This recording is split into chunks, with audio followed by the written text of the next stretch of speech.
Welcome back. Thanks for stopping by Two Hands and a Foot. We won't tell you who's who. We are, yes, on the move. And today, I wanted to talk about something called legacy. Now, when I was brand new in the Army, a couple years in, we got orders for our first deployment.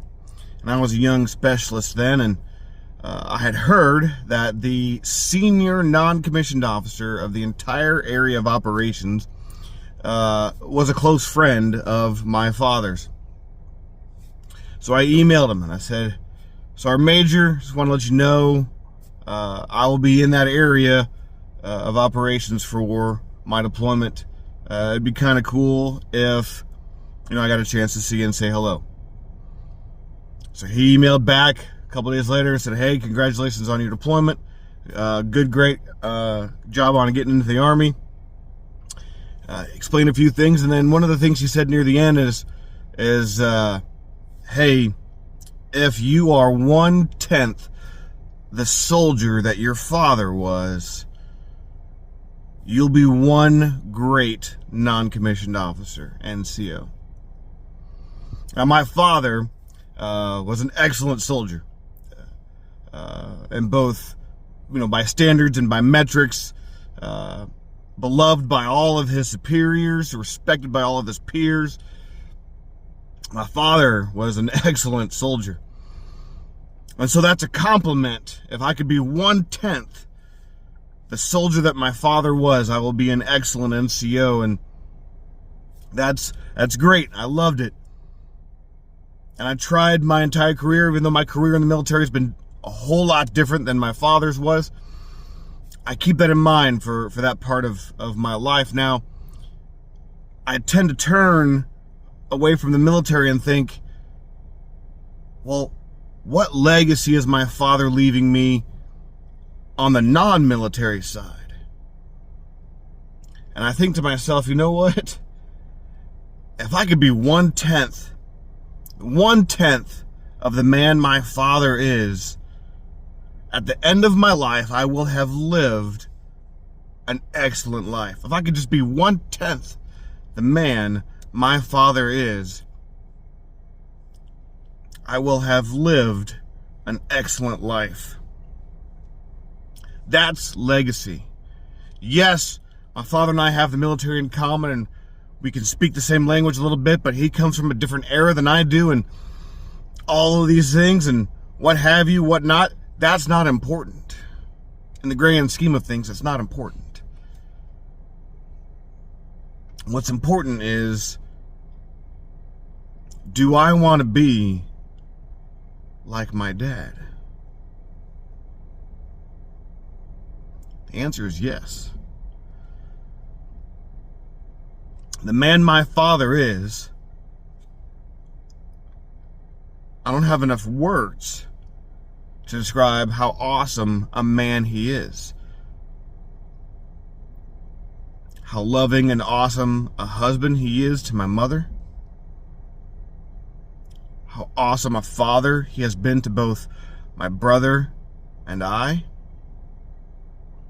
And as a pseudo-father for many others. How awesome a grandparent he has been to my brothers and my kids. How awesome a friend he has been.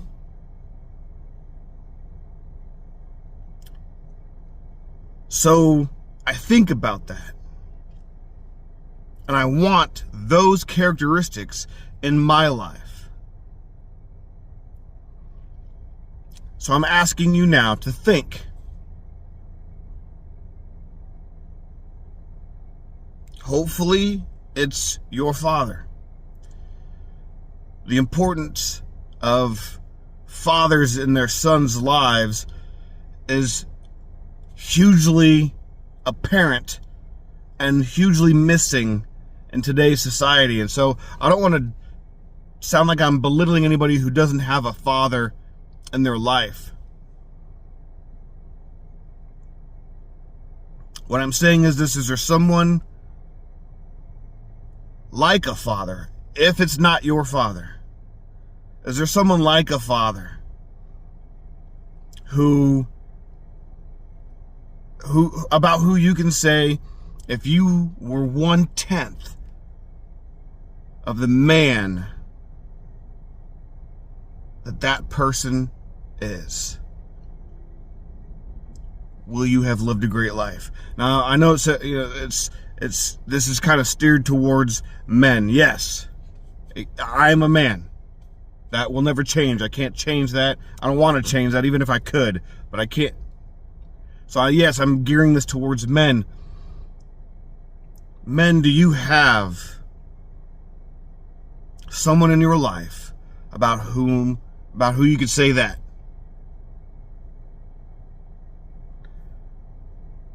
Legacy. What is being left behind to you? And what are you leaving behind to those coming after you, your children, your grandchildren? What are you leaving behind for them? What are you modeling for them? Things come and go. Possessions come and go. What are you leaving to them? Is it the goodness that has been left to you? Or is it a change from what you didn't have and you had to go find it somewhere else? Are you the one who's carrying on a family tradition, or are you starting a family tradition of honorable legacy being passed down through the generations? Think about that. I don't want to hurt anyone's feelings. And yes, it's a sensitive topic, but sensitive topics need to be discussed, need to be put out there. I'm speaking truth. And I'll admit, I haven't been the best example. I haven't. I strive to.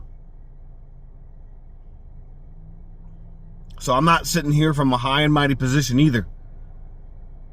But I go back to that thought of what I translated from that old sergeant major saying to me about my father, and I removed the military side out of it. If I could be 1/10 the man my father is, at the time that I pass, I will have lived an excellent life.